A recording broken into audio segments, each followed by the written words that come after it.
ఆవు దూడ బొమ్మ కానీ పూజ గదిలో ఉంటే సకల దేవతా స్వరూపమైన గోమాత అనుగ్రహం వల్ల ఇంట్లో ఎప్పుడూ ఐశ్వర్యం తాండవిస్తూ ఉంటుంది.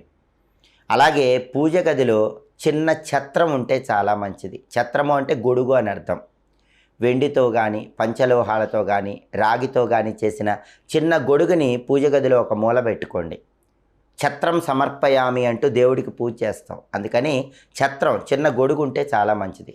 అలాగే చామరం అంటే పూజ పూర్తయిన తర్వాత ఇలా భగవంతుడికి ఉపచారం చేస్తాం. చామరంతో ఇలా వీస్తాం. దాన్ని చామరం అంటారు. చిన్న చామరం పూజ గదిలో ఉంటే చాలా మంచిది.